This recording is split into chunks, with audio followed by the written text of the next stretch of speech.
ವೈಜ್ಞಾನಿಕ ಧರ್ಮ ಅಂತ ಯಾವುದಾದ್ರೂ ಇದ್ದರೆ ಅದು ಬೌದ್ಧ ಧರ್ಮ ಅಂತ ಹೇಳ್ತಾರೆ. ಆಲ್ಬರ್ಟ್ ಐನ್ಸ್ಟೈನ್ ಹೇಳೋ ಅಂಥವ್ರು, ಜಾಗತಿಕ ವಿಜ್ಞಾನಿ ಅಂತ ಹೆಸರು ಪಡ್ಕೊಂಡಂಥವ್ರು, ಗುರುತ್ವಾಕರ್ಷಣೆ ಅನ್ನುವ ಒಂದು ಸಿದ್ಧಾಂತವನ್ನು ಪ್ರತಿಪಾದಿಸಿದಂಥವ್ರು ಅವರು ಹೇಳುವಂಥದ್ದು. ಇನ್ನೊಂದು ಮುಂದುವರೆದು ಹೇಳ್ತಾರೆ ಅವರು, ಬುದ್ಧ ಧರ್ಮವೇ ನಾಳಿನ ಮಾನವ ಜನಾಂಗದ ಧರ್ಮ ಆಗಬೇಕು, ಆಗುತ್ತೆ ಅಂತ ಹೇಳ್ತಾರೆ ಆಲ್ಬರ್ಟ್ ಐನ್ಸ್ಟೈನ್ ಅವರು. ಒಂದು ವೇದಿಕೆ ಮೇಲಿರುವಂಥ ನಮ್ಮ ಶಾಸಕರ ಬಗ್ಗೆ ಹೇಳೋದಾದರೆ, ನಾನಂತೂ MLAಗಳು ಇಂಥ ಸರಳ ಅಥವಾ ಕಡಿಮೆ ಜನ ಇರುವ ಕಾರ್ಯಕ್ರಮಕ್ಕೆ ಹೋಗಿದ್ದನ್ನು ಕಂಡಿಲ್ಲ. ಅವರು ಈ ಕಾರ್ಯಕ್ರಮಕ್ಕೆ ಬಂದಿದ್ದಾರೆ ಅಂತಂದರೆ ಅವರಿಗಿರುವ ಬದ್ಧತೆ ಬುದ್ಧನ ವಿಚಾರಗಳ ಮೇಲೆ, ಅವ್ರಿಗಿರುವ ಬದ್ಧತೆ ಅಥವಾ ಅವ್ರಿಗಿರುವ ಪ್ರೀತಿ ಎಂಥದ್ದು, ಅಥವಾ ಇವತ್ತಿನ ಜಾಗತಿಕ ಯುದ್ಧಗಳ ಸಂದರ್ಭದಲ್ಲಿ ಬುದ್ಧನನ್ನು ನಾವು ನೆನಿಲೇಬೇಕು, ಆ ಕಾರಣಕ್ಕಾಗಿ ನಾನು ಈ ಕಾರ್ಯಕ್ರಮಕ್ಕೆ ಹೋಗಲೇಬೇಕು ಅನ್ನುವಂತಹ ಅವರ ಹಪಹಪಿತನ ನನಗಂತೂ ಕಾಣಿಸ್ತಾ ಇದೆ. ಹಾಗಾಗಿ ಸರ್, ತಮಗೆ ನಮ್ಮೆಲ್ಲರ ಪರವಾಗಿ ಪ್ರೀತಿಪೂರ್ವಕ ಧನ್ಯವಾದಗಳನ್ನು ಈ ಕಾರ್ಯಕ್ರಮಕ್ಕೆ ಬಂದಿದ್ದಕ್ಕಾಗಿ ಅರ್ಪಿಸ್ತಾ ಇದ್ದೀನಿ. ನಿಮ್ಮ ದಾರಿಯಲ್ಲೇ ನಾವು ಕೂಡ ನಡೀತಾ ಇದ್ದೀವಿ.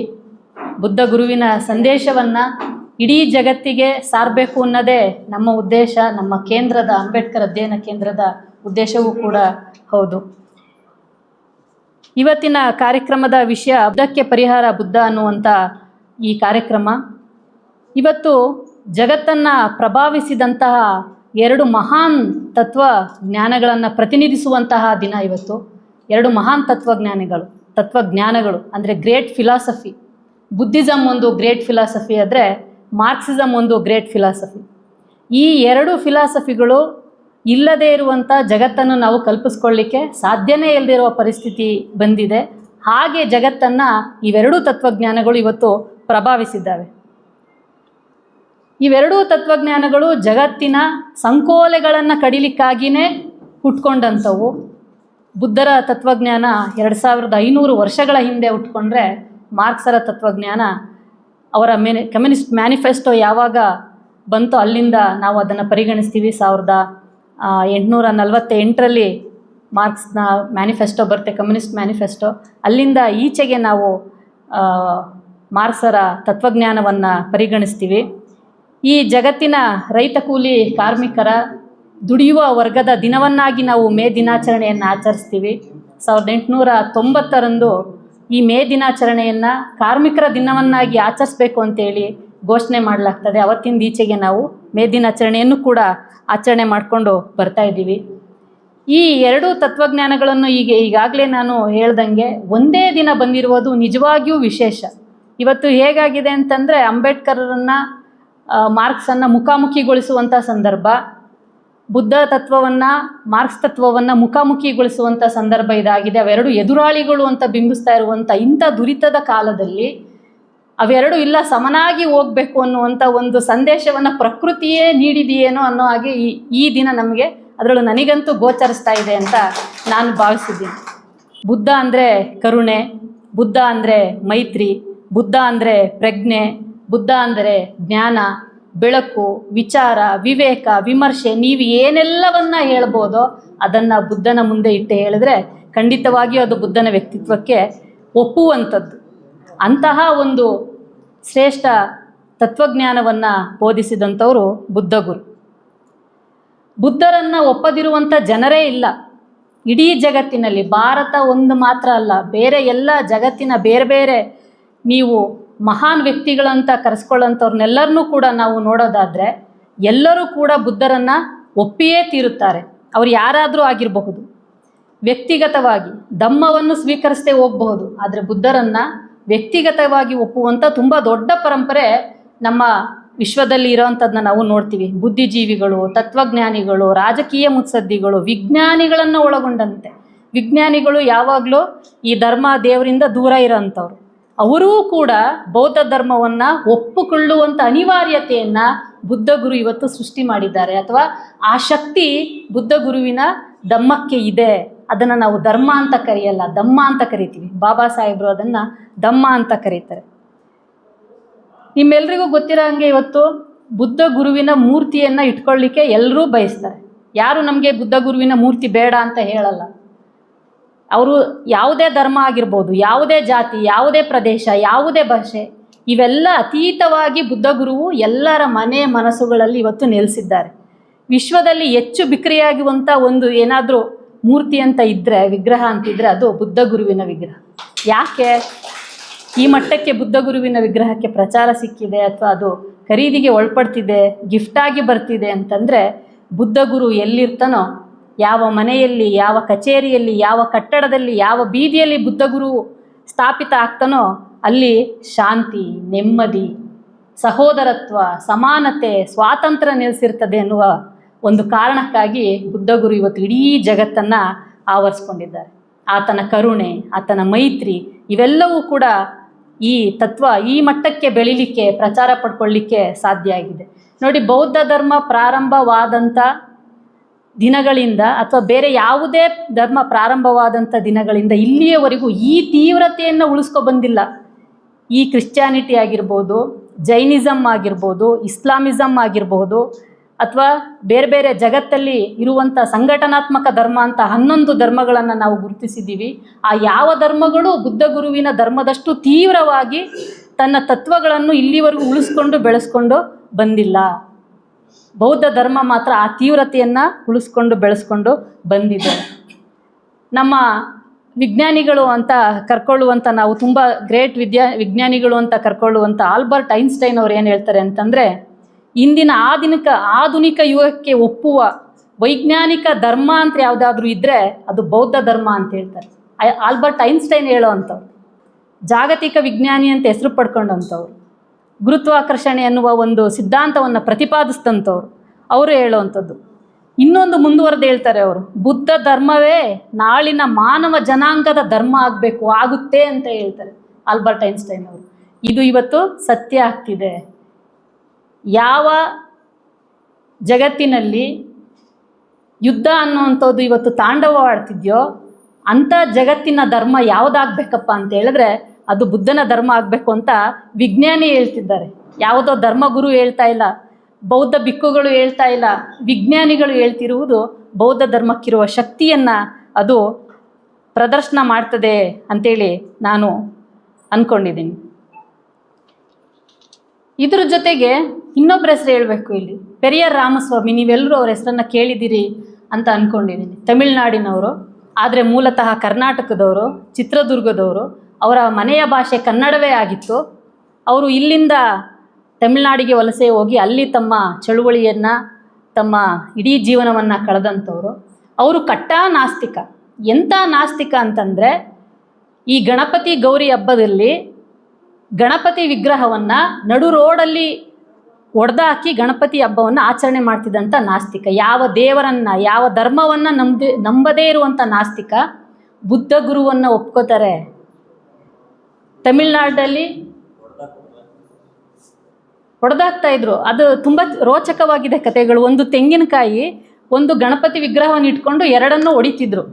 ಯಾವುದು ಪವರ್ಫುಲ್ಲು, ಯಾವುದು ಒಡೆದೋಗ್ತಿತ್ತು? ಮಣ್ಣಿನ ಗಣಪತಿ ಒಡೆದೋಗ್ತಿತ್ತು, ತೆಂಗಿನಕಾಯಿ ಒಡೆದೋಗ್ತಿರ್ಲಿಲ್ಲ. ಆವಾಗ ಅವ್ರು ಏನು ಹೇಳ್ತಿದ್ರು ಅಂತಂದರೆ, ನಿಮ್ಮ ಮಣ್ಣಿನ ಗಣಪತಿಗಿಂತ ಪವರ್ಫುಲ್ ಯಾವುದಂದರೆ ತೆಂಗಿನಕಾಯಿ. ಹಾಗಾಗಿ ಈ ಮೌಢ್ಯಗಳಿಂದ ದೂರ ಇರಿ, ದೇವರು ಧರ್ಮ ಮೌಢ್ಯಗಳಿಂದ ದೂರ ಇರಿ ಅಂತ ಹೇಳ್ತಿದ್ದಂಥ ಪೆರಿಯಾರ್ ರಾಮಸ್ವಾಮಿಯವರು ಬುದ್ಧ ಗುರುವನ್ನು ಒಪ್ಕೊಂಡಿದ್ರು. ಅಯೋಧ್ಯದಾಸರು, ಲಕ್ಷ್ಮೀ ನಾರಸುವಂತಹ ದೊಡ್ಡ ದೊಡ್ಡ ಬೌದ್ಧ ಚಳುವಳಿಯನ್ನು ಸಂಘಟಿಸಿದಂಥ, ತಮಿಳುನಾಡಿನಲ್ಲಿ ಸಂಘಟಿಸಿದಂಥ ಬುದ್ಧನ ಅನುಯಾಯಿಗಳ ಜೊತೆಗೆ ಪೆರಿಯಾರ್ ಅವರ ನಂಟಿತ್ತು. ಹೇಗೆ ಜಾತಿ ವಿರೋಧಿ ಚಳುವಳಿಗಳನ್ನು ಪೆರಿಯಾರರು ಹಮ್ಮಿಕೊಳ್ತಿದ್ರೋ ಅದೇ ರೀತಿಯಲ್ಲಿ ಬೌದ್ಧ ಸಮ್ಮೇಳನಗಳನ್ನು, ಸಂಘಟನೆಗಳನ್ನು, ಸಮಾವೇಶಗಳನ್ನು ಪೆರಿಯಾರರು ಮಾಡಿದರು.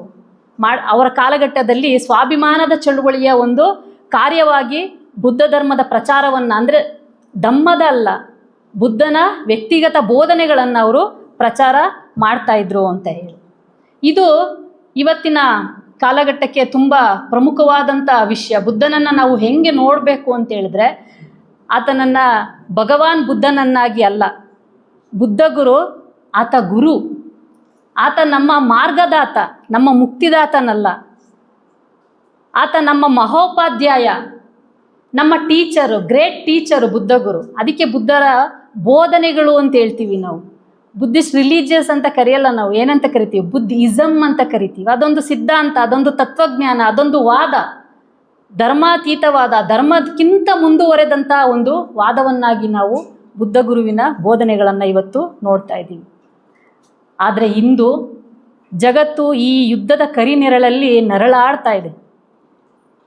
ಇವತ್ತಿಗೆ ನಾವು ಮಾತಾಡ್ತಾ ಇದ್ದೀವಲ್ಲ, ಈ ದಿನಕ್ಕೆ ಜಾಗತಿಕವಾಗಿ ಹತ್ತತ್ರ 16 ಯುದ್ಧಗಳು ಒಳಗಡೆನೇ ನಡೀತಿದ್ದಾವೆ. 16 ಯುದ್ಧಗಳು.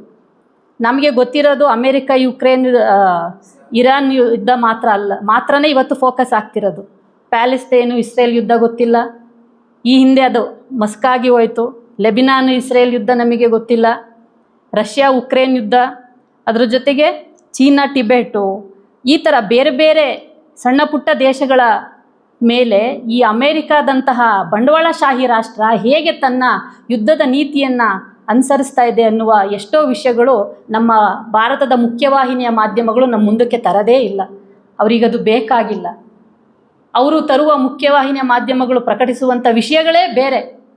ಯಾವ ಜನರ ನೋವುಗಳನ್ನು ಜನರ ಮಧ್ಯೆ ತಗೊಂಡೋಗ್ಬೇಕಾಗಿತ್ತೋ ಈ ಮಾಧ್ಯಮಗಳು, ಆ ಕೆಲಸವನ್ನು ಈ ಮಾಧ್ಯಮಗಳು ಮಾಡ್ತಾ ಇಲ್ಲ.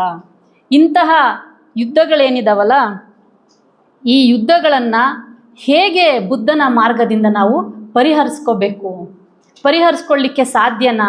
ಅದಕ್ಕೆ ಬುದ್ಧಗುರು ಏನಾದರೂ ಮಾರ್ಗಗಳನ್ನು ಸೂಚಿಸಿದ್ದಾರಾ ಅಂತಂದರೆ ಖಂಡಿತವಾಗಿಯೂ ಹೌದು. ಅದನ್ನು ನಾವು 3 ಪ್ರಕರಣಗಳು ಅಥವಾ ಪ್ರಸಂಗಗಳಲ್ಲಿ ನಾವು ಅದನ್ನು ಗುರುತಿಸ್ಬೋದು. ಯುದ್ಧ ಅನ್ನೋದು ಯಾವತ್ತಿಗೂ ನ್ಯಾಯಸಮ್ಮತವಾದದ್ದಲ್ಲ. ಎಷ್ಟೋ ಸರಿ ನಾವು ನೋಡ್ತೀವಿ, ನಾವು ನ್ಯಾಯಕ್ಕೋಸ್ಕರ ಯುದ್ಧ ಮಾಡ್ತೀವಿ ಅಂತ. ನನಗೆ ಅದು ಕುಚೋದ್ಯ ಅನಿಸ್ತದೆ, ದ್ವಂದ್ವ ಅನಿಸ್ತದೆ, ವೈರುಧ್ಯ ಅನ್ನಿಸ್ತದೆ. ಯುದ್ಧವನ್ನು ನೀವು ನ್ಯಾಯ ಅಂತ ಹೆಂಗೆ ಹೇಳ್ತೀರಿ? ಅದನ್ನು ನ್ಯಾಯಸಮ್ಮತ ಅಂತ ಹೆಂಗೆ ಹೇಳೋಕ್ಕಾಗುತ್ತೆ? ಅದು ನ್ಯಾಯಸಮ್ಮತವಾದದ್ದಲ್ಲ ಅಂತೇಳಿ 1970 ಒಂದು ಹಾಡು ತುಂಬ ಜನಪ್ರಿಯವಾಗ್ತದೆ. ವಾರ್ ಅನ್ನೋದು ಆ ಹಾಡಿನ ಶೀರ್ಷಿಕೆ. ಅದೇನಪ್ಪ ಅಂದರೆ, ಯುದ್ಧ ಇದರಿಂದ ಏನು ಪ್ರಯೋಜನ? ಯುದ್ಧ ಇದರಿಂದ ಏನು ಪ್ರಯೋಜನ? ಖಂಡಿತವಾಗಿಯೂ ಏನೂ ಇಲ್ಲ. ಇದು 2 ಸಾಲು ಆ ಹಾಡಿನ ಸಾಲು. ಅದು ಇನ್ನೂ ಮುಂದುವರೆದು ಇದೇ ಹಾಡಿನ ಸಾಲು. ಇದನ್ನು ಅಮೇರಿಕ ವಿಯೆಟ್ನಾಂ ಯುದ್ಧದ ಸಂದರ್ಭದಲ್ಲಿ ಎಡ್ವಿನ್ ಸ್ಟಾರ್ ಅನ್ನೋನು ಬರೀತಾನೆ ಈ ಹಾಡುಗಳನ್ನು. ಇವತ್ತು ಈ ಹಾಡು ಯಾರೆಲ್ಲ ಯುದ್ಧ ವಿರೋಧಿಗಳಿದ್ದಾರಲ್ಲ ಅವರ ಮುಖ್ಯ ಹಾಡಾಗ್ಬಿಟ್ಟಿದೆ. ಯುದ್ಧ ಏನಿದರ ಪ್ರಯೋಜನ? ಏನೂ ಇಲ್ಲ ಅನ್ನೋವಂಥದ್ದು. ಇವತ್ತು ಅಮೇರಿಕಾದ ಗಲ್ಲಿಗಳಲ್ಲಿ, ಬೀದಿಗಳಲ್ಲಿ ಆ ದೇಶದ ಅಧ್ಯಕ್ಷನ ಯುದ್ಧದ ನೀತಿಯನ್ನು ವಿರೋಧಿಸಲಿಕ್ಕೆ ಈ ಹಾಡನ್ನು ಮುಖ್ಯವಾದ ಹಾಡುಗಳನ್ನಾಗಿ ಅಮೇರಿಕದ ಜನ ಇವತ್ತು ಬಳಸ್ಕೊತಿದ್ದಾರೆ. ಬರೀ ಅಮೇರಿಕದ ಜನ ಮಾತ್ರ ಅಲ್ಲ, ಯಾರೆಲ್ಲ ಯುದ್ಧ ಬೇಡ ಅಂತ ಅನ್ಕೋತಿದ್ದಾರೋ ಅವರೆಲ್ಲರೂ ಕೂಡ ಈ ಹಾಡನ್ನು ತಮ್ಮದಾಗಿಸ್ಕೊಂಡಿರೋದನ್ನು ನಾವು ನೋಡ್ತೀವಿ. ಇದೊಂದು ಪ್ರಮುಖವಾದ ಯುದ್ಧ ವಿರೋಧಿ ಗೀತೆ ಅಂತಲೇ ಜಾಗತಿಕವಾಗಿ ಹೆಸರನ್ನು ಪಡ್ಕೊಂಡಿರೋವಂಥದ್ದು. ಮತ್ತು ಈ ಯುದ್ಧಗಳನ್ನು ನೋಡಬೇಕು. ಯುದ್ಧಕ್ಕೂ ಒಂದು ನಿಯಮ ಇದೆ. ನಾವು ನಮ್ಮ ಪೌರಾಣಿಕ ಕಥೆಗಳಾದ ರಾಮಾಯಣ, ಮಹಾಭಾರತವನ್ನು ಓದಿದರೆ ನಮಗಲ್ಲಿ ಯುದ್ಧದ ನೀತಿಗಳಿದ್ದಾವೆ. ಯುದ್ಧ ಯಾವಾಗ ಮಾಡಬೇಕು, ಯಾರ ಮೇಲೆ ಬಾಣ ಪ್ರಯೋಗ ಮಾಡಬೇಕು, ಯಾವ ಸಂದರ್ಭದಲ್ಲಿ ಸೀಸ್ಫೈರ್ ಅಂದರೆ ಯುದ್ಧ ವಿರಾಮವನ್ನು ಘೋಷಣೆ ಮಾಡಬೇಕು, ಇದಕ್ಕೆಲ್ಲ ಒಂದು ನಿಯಮ ಇದೆ. ಆದರೆ ಇವತ್ತಿನ ಯುದ್ಧಗಳು ಇವೆಲ್ಲವನ್ನ ಗಾಳಿಗೆ ತೂರಿದವೆ. ನಾವು ನಾಗರಿಕರನ್ನಿಸ್ಕೊಂಡು ಆ ನಾಗರಿಕತೆ ಅನ್ನುವ ಪದಕ್ಕೆ ಅವಮಾನ ಮಾಡುವ ಮಟ್ಟಕ್ಕೆ ಯುದ್ಧಗಳನ್ನು ಅಪ್ಕೋಬಿಟ್ಟಿದ್ದೀವಿ, ಪ್ರೀತಿಸ್ತಾ ಇದ್ದೀವಿ, ಆಚರಿಸ್ತಾ ಇದ್ದೀವಿ. ಯುದ್ಧ ನಮ್ಮ ಕಲ್ಚರ್ ಅನ್ನಂಗೆ ಆಗೋಗಿದೆ. ಇವತ್ತು ಯುದ್ಧ ನಮ್ಮ ಸಂಸ್ಕೃತಿ ಅನ್ನೋ ಹಾಗೆ ಆಗೋಗಿದೆ ಜಾಗತಿಕವಾಗಿ. ಶಾಲೆಗಳ ಮೇಲೆ ಕ್ಷಿಪಣಿಗಳ ದಾಳಿಗಳು ನಡೀತಿದ್ದಾವೆ, ಆಸ್ಪತ್ರೆಗಳ ಮೇಲೆ ಕ್ಷಿಪಣಿಗಳ ದಾಳಿಗಳು ನಡೀತಿದ್ದಾವೆ, ಜನವಸತಿ ಕೇಂದ್ರಗಳ ಮೇಲೆ ದಾಳಿಗಳು ಮಾಡ್ತಿದ್ದಾರೆ, ಗುಂಡಿನ ಸುರಿಮಳೆಗಳು ಸುರಿಸ್ತಿದ್ದಾರೆ. ಇವರು ಒಂದು ಮಗುವನ್ನು ಸಾಯಿಸಲಿಕ್ಕೆ ಇವರು 360 ಬುಲೆಟನ್ನು ಹೊಡಿತಾರೆ ಒಂದು ಕಾರಿಗೆ ಅಂತಂದರೆ ಈ ಯುದ್ಧದ ಕ್ರೌರ್ಯತೆ ಎಂಥದ್ದು ಅಂತ ನಾವು ಊಹೆ ಮಾಡ್ಕೋಬೇಕು. ಒಂದು ಮಗುವನ್ನು, ಆ ಮಗು ನನ್ನನ್ನು ರಕ್ಷಣೆ ಮಾಡಿ ನಾನು ಈ ಕಾರಿನೊಳಗಿದ್ದೀನಿ ಅಂಥೇಳಿ ರಕ್ಷಣಾ ವಿಭಾಗಕ್ಕೆ ಫೋನ್ ಕರೆ ಮಾಡ್ತದೆ. ಅದನ್ನು ಇಮಿಡಿಯೇಟಾಗಿ ಟ್ಯಾಪ್ ಮಾಡಿದಂಥ ಇಸ್ರೇಲಿ ಪಡೆ ಆ ಮಗುವಿನ ಮೇಲೆ ದಾಳಿ ಮಾಡಲಿಕ್ಕೆ, ಮಗು ಎಲ್ಲಿದೆ ಅಂತ ಗೊತ್ತಿಲ್ಲ, ಆ ಕಾರನ್ನು ಅಷ್ಟೇ ಇಟ್ಕೊಂಡವರು 360 ಬುಲೆಟ್ಗಳನ್ನು ಖರ್ಚು ಮಾಡ್ತಾರೆ ಒಂದು ಮಗುವಿನ ಮೇಲಿನ ದಾಳಿಗೆ. ನನಗೆ ಹೇಳ್ತಾ ಇದ್ದರೆ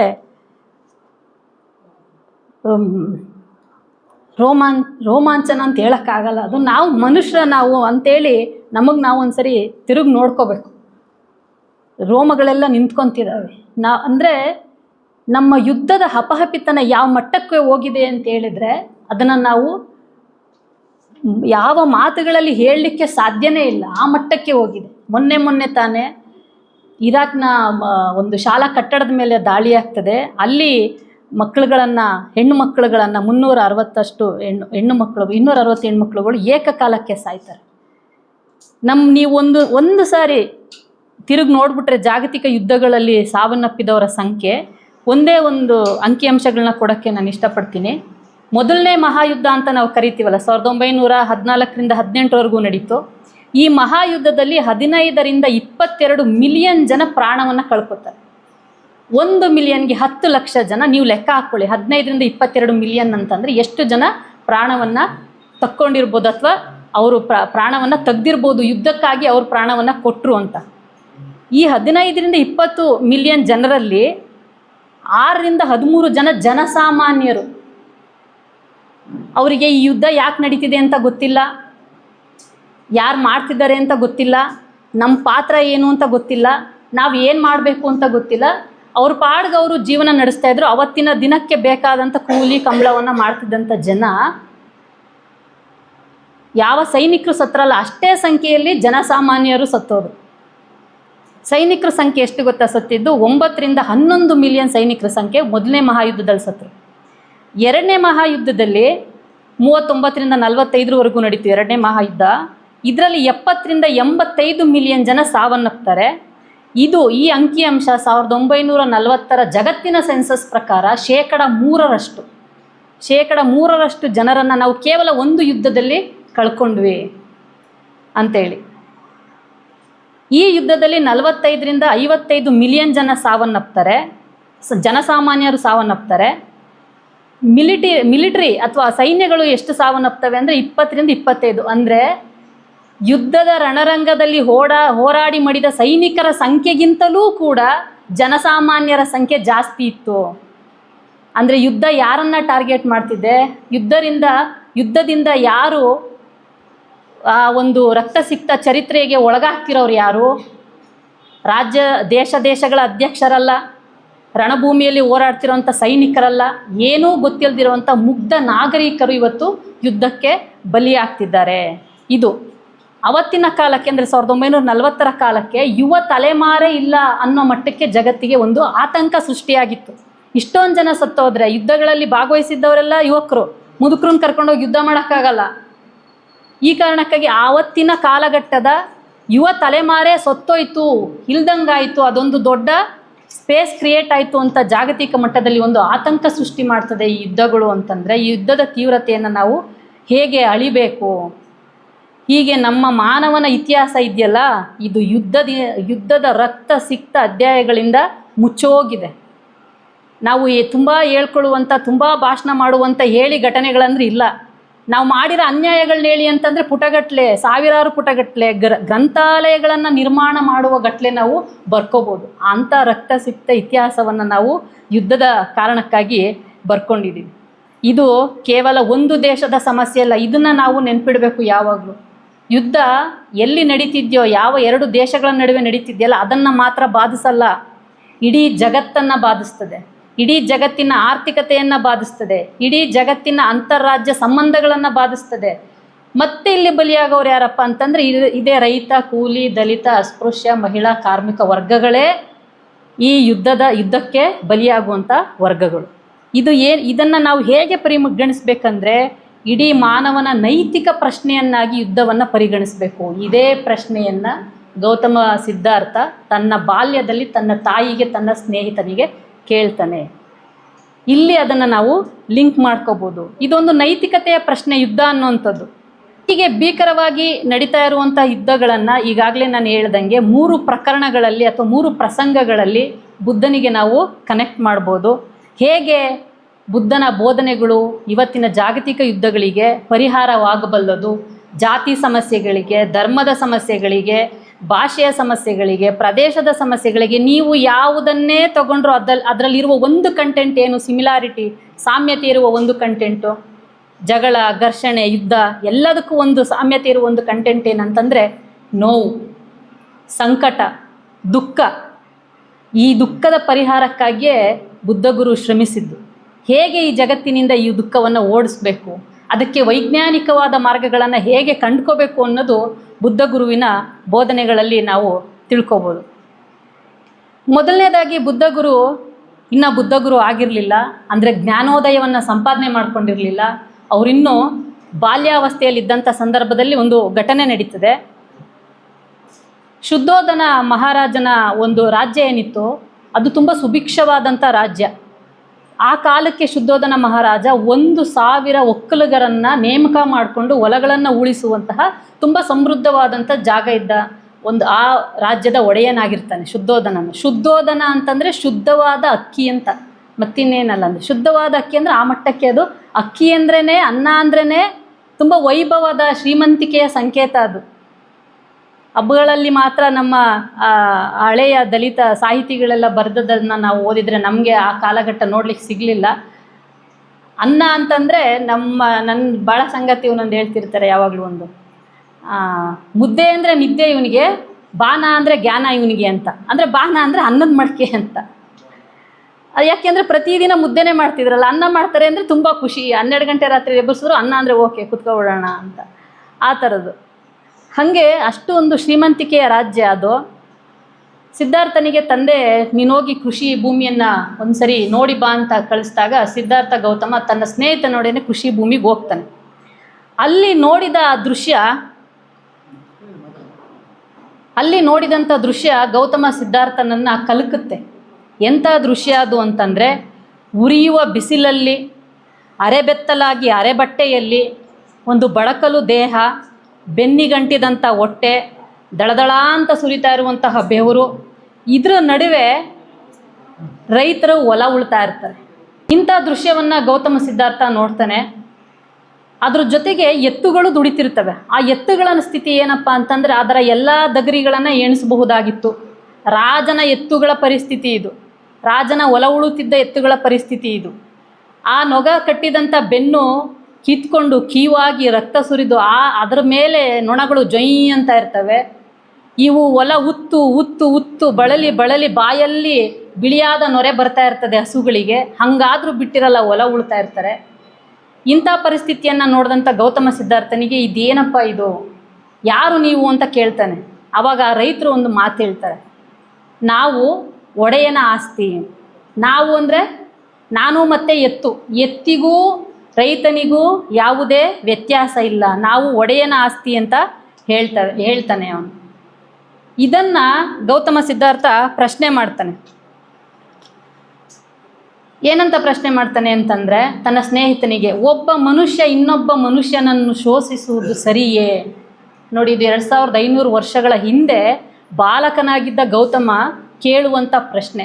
ಒಬ್ಬ ಮನುಷ್ಯ ಮತ್ತೊಬ್ಬ ಮನುಷ್ಯನನ್ನು ಶೋಷಣೆ ಮಾಡೋದು ಸರಿಯಾ ಅಂತ. ರೈತ ಕೂಲಿ ಕೃಷಿ ಕಾರ್ಮಿಕರು ದುಡಿಬೇಕು.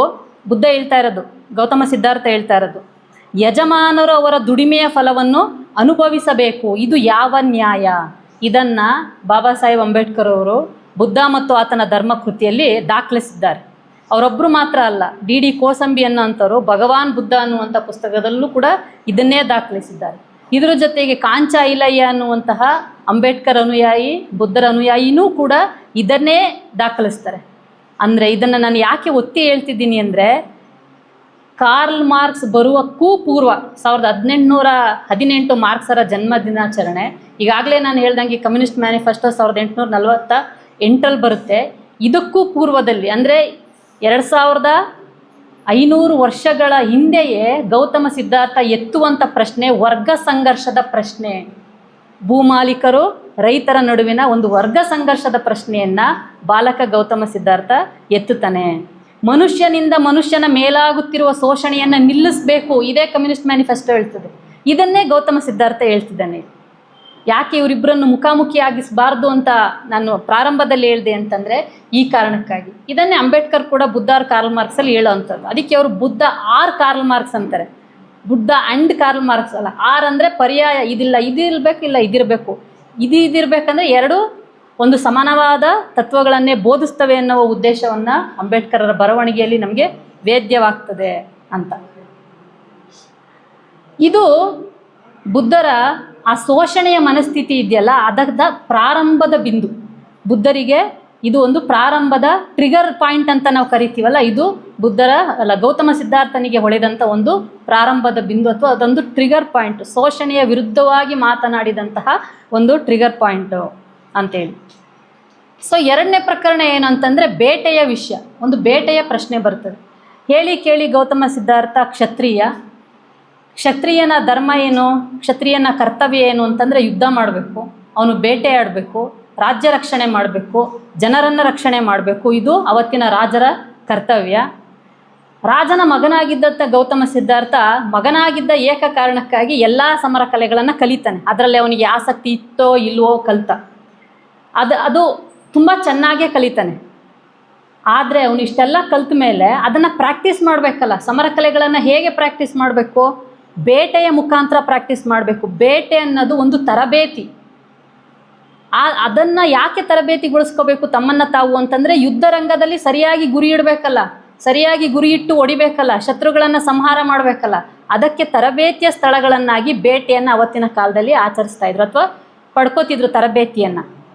ಅವನು ಗೌತಮ ಸಿದ್ಧಾರ್ಥ ಬೇಟೆಗಾರರ ಸಂಘವನ್ನೇ ಮಾಡ್ತಾ ಇರಲಿಲ್ಲ. ಅವನಿಗೆ ಅದು ಇಷ್ಟನೇ ಆಗ್ತಿರ್ಲಿಲ್ಲ. ಬೇಟೆ ಮಾಡೋಕ್ಕೆ ಹೋಗಬೇಕು ಅಂದರೆ ಅವನು ಹೋಗ್ತಾನೆ ಇರಲಿಲ್ಲ. ಅಂಥ ಸ್ನೇಹಿತರ ಸಂಘವನ್ನೇ ಮಾಡ್ತಾ ಇರಲಿಲ್ಲ. ಅವನ ಸ್ನೇಹಿತರು ಕರೀತಿದ್ರು ಅವನ್ನ, ಬೇಟೆಗೆ ಹೋಗೋಣ ಬಾ ಅಂತ. ಯಾಕೆ ಬೇಟೆ ಅಂದರೆ ಭಯನ, ಬಿಲ್ಲು ಬಾಣ ಅಂದರೆ ಭಯನ, ಹುಲಿ ಸಿಂಹ ಅಂದರೆ ಭಯನ ಅಂತ ಅವನಿಗೆ ಪ್ರಶ್ನೆ ಆಗ್ತಿದ್ರು, ಅವನನ್ನು ಛೇಡಿಸ್ತಿದ್ರು. ಆಗ ಗೌತಮ ಸಿದ್ಧಾರ್ಥ ಕೊಡ್ತಿದ್ದಂಥ ಉತ್ತರ ಏನು ಅಂತಂದರೆ, ನೀವು ಕೇವಲ ಹುಲಿ ಸಿಂಹನ ಮಾತ್ರ ಹೊಡಿತೀರಾ ಅಥವಾ ಹುಲಿ ಸಿಂಹನಾದರೂ ಹೊಡಿತೀರಾ? ನೀವು ಹೊಡೆಯೋದನ್ನಾದರೂ ಏನು, ಮುಗ್ಧ ಜೀವಿಗಳಾದಂಥ ಜಿಂಕೆ ಮೊಲಗಳನ್ನು, ಅವುಗಳ ಮೇಲೆ ನೀವು ಬಾಣ ಪ್ರಯೋಗ ಮಾಡೋದನ್ನು ಖಂಡಿತವಾಗಿ ನಾನು ನೋಡಲಾರೆ. ಯಾವುದೇ ತಪ್ಪಿಲ್ಲದಂಥ ಪ್ರಾಣಿಗಳನ್ನು ನಿಮ್ಮ ಅಭ್ಯಾಸಕ್ಕಾಗಿ ಕೊಲ್ಲುವುದನ್ನು ನಾನು ವಿರೋಧಿಸ್ತೀನಿ ಅಂತ ಗೌತಮ ಸಿದ್ಧಾರ್ಥ ಹೇಳ್ತಾನೆ. ಈ ಗೌತಮ ಸಿದ್ಧಾರ್ಥ ನಡೆಯನ್ನು ಯಾವಾಗಲೂ ಆ ಸ್ವಭಾವವನ್ನು ಅಬ್ಸರ್ವ್ ಮಾಡ್ತಿದ್ದಂಥ ತಾಯಿ ಪ್ರಜಾಪತಿ ಗೌತಮಿ ಆತನಿಗೆ ಬುದ್ಧಿ ಹೇಳೋಕ್ಕೆ ಪ್ರಯತ್ನ ಮಾಡ್ತಾಳೆ. ಕ್ಷತ್ರಿಯನಾದ ನೀನು ಯುದ್ಧ ಮಾಡುವುದು ನಿನ್ನ ಕರ್ತವ್ಯ. ಯುದ್ಧ ಕಲೆಯನ್ನು ಕಲಿಯಲು ಬೇಟೆಯ ಮಾರ್ಗ ಒಂದೇ ಸಾಧ್ಯ. ಬೇಟೆಯನ್ನು ನೀನು ರಣರಂಗದ ಅಭ್ಯಾಸಕ್ಕಾಗಿ ಪಾಲಿಸಲೇಬೇಕು ಅಂತೇಳಿ ತಾಯಿ ಮಗನಿಗೆ ಬುದ್ಧಿ ಹೇಳ್ತಿದ್ದಾಳೆ. ಪ್ರಜಾಪತಿ ಗೌತಮಿ ಬುದ್ಧನ ಸಾಕು ತಾಯಿ, ಮಹಾಮಾಯೆ ಆತನ ಅಡೆದ ತಾಯಿ. ಅದಕ್ಕೆ ಸಿದ್ಧಾರ್ಥ ಹೇಳ್ತಾನೆ, ನಾವು ಯುದ್ಧ ಯಾಕೆ ಮಾಡಬೇಕು? ಯುದ್ಧ ಮಾಡೋಕ್ಕೆ ನೀನು ಬೇಟೆ ಆಡು, ಅಲ್ಲಿ ಪ್ರಾಕ್ಟೀಸ್ ಮಾಡು ಅಂತ ಹೇಳ್ತಾ ಇದೆಯಲ್ಲಮ್ಮ ನೀನು, ನಾನು ಯುದ್ಧ ಯಾಕೆ ಮಾಡಬೇಕು ಅಂತ. ಮತ್ತು ಪ್ರಜಾಪತಿ ಅದಕ್ಕೆ ಉತ್ತರ ಕೊಡೋದು, ಯುದ್ಧ ಮಾಡುವುದು ನಮ್ಮ ಕರ್ತವ್ಯ, ಕ್ಷತ್ರಿಯರಾದ ನಮ್ಮ ಕರ್ತವ್ಯ. ಈ ದೇಶವನ್ನು ರಕ್ಷಣೆ ಮಾಡೋದು, ಪ್ರಜೆಗಳನ್ನು ರಕ್ಷಣೆ ಮಾಡೋದು ನಮ್ಮ ಜವಾಬ್ದಾರಿ. ಕ್ಷತ್ರಿಯನ ಧರ್ಮನೇ ಯುದ್ಧ ಮಾಡುವುದು ಅಂತ ಪ್ರಜಾಪತಿ ಹೇಳಿದ್ರೆ, ಅದಕ್ಕೆ ಗೌತಮ ಸಿದ್ಧಾರ್ಥರು ಹೇಳೋದು, ಒಬ್ಬ ಮನುಷ್ಯ ಮತ್ತೊಬ್ಬನನ್ನು ಕೊಲ್ಲುವುದು ಹೇಗೆ ಕರ್ತವ್ಯವಾಗ್ತದೆ? ಇದನ್ನು ಕರ್ತವ್ಯ ಅಂತ ಯಾರಾದರೂ ಕರೀತಾರ? ನಾನು ಇನ್ನೊಬ್ಬನನ್ನು ಕೊಲ್ಲುವುದು ಕರ್ತವ್ಯ ಹೇಗಾಗುತ್ತೆ? ಅದನ್ನು ನೀನು ಕರ್ತವ್ಯ ಅಂತ ಹೇಳ್ತಾ ಇದೆಯಲ್ಲ ಅಂತ ಪ್ರಜಾಪತಿ ಮತ್ತೆ ಉತ್ತರ ಕೊಡ್ತಾರೆ. ಕೊಲ್ಲದೇ ಇರುವುದು, ನಾನು ಸಾಯಿಸಲ್ಲ, ನಾನು ಕೊಲ್ಲಲ್ಲ ಅಂತ ಹೇಳೋದು, ಇದೆಲ್ಲ ಸನ್ಯಾಸಿಗಳಿಗೆ ಸರಿಯಾದ ಸ್ವಭಾವ. ಕ್ಷತ್ರಿಯನಿಗೆ ತಕ್ಕನಾದ ಸ್ವಭಾವ ಇದಲ್ಲ.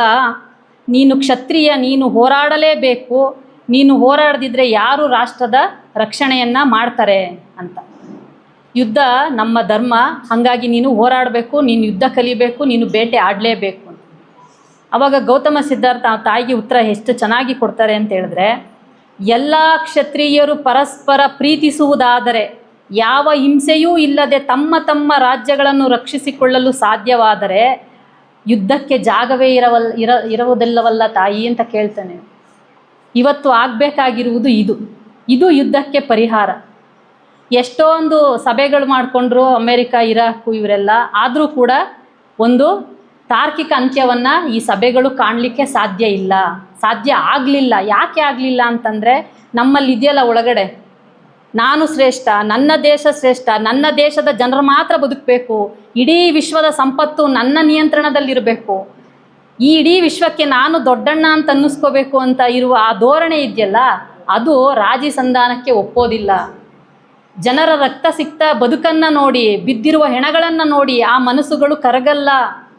ಒಬ್ಬನೇ ಒಬ್ಬ ರೈತನ ಬಡಕಲು ದೇಹವನ್ನು ನೋಡಿ ಗೌತಮ ಸಿದ್ಧಾರ್ಥ ಅಳ್ಳಾಡೋಗ್ತಾನೆ. ಆ ಎತ್ತನ್ನು ನೋಡಿ ಆತನ ಮನಸ್ಸು ಕರಗಿ ಒಂದು ಹೊಸ ಸಿದ್ಧಾಂತಕ್ಕೆ ಎಡೆ ಮಾಡಿಕೊಡ್ತದೆ. ಆದರೆ ಇವತ್ತು ನಾವು ಸಾಲು ಸಾಲು ಹೆಣಗಳ ರಾಶಿ, ಇಡೀ ಊರಿಗೆ ಇವತ್ತು ಪ್ಯಾಲೆಸ್ತೇನನ್ನು ನೋಡಿ ನೀವು, ಬೂದಿ ಬಿಟ್ಟರೆ ಇನ್ನೇನು ಇಲ್ಲ ಅಲ್ಲಿ, ಬೂದಿ ಬೂದಿ, ಸಂಪೂರ್ಣ ನೆಲಸಮ. ಇಂಥ ಪರಿಸ್ಥಿತಿಯಲ್ಲಿ ನಾವಿದ್ದೀವಿ. ಗೌತಮ ಸಿದ್ಧಾರ್ಥ ಅದಕ್ಕೆ ಹೇಳ್ತಾರೆ, ಪರಸ್ಪರ ಪ್ರೀತಿಸುವುದಾದರೆ ಯಾವ ಹಿಂಸೆಯೂ ಇಲ್ಲ. ಯುದ್ಧಕ್ಕೆ ಪರಿಹಾರ ಏನಪ್ಪ ಅಂತಂದರೆ ಪ್ರೀತಿ, ಯುದ್ಧಕ್ಕೆ ಪರಿಹಾರ ಏನಪ್ಪ ಅಂತಂದರೆ ಕರುಣೆ, ಯುದ್ಧಕ್ಕೆ ಪರಿಹಾರ ಏನಪ್ಪ ಅಂತಂದರೆ ಮೈತ್ರಿ ಭಾವವನ್ನು ಬೆಳೆಸ್ಕೊಳ್ಳೋ ಅಂಥದ್ದು.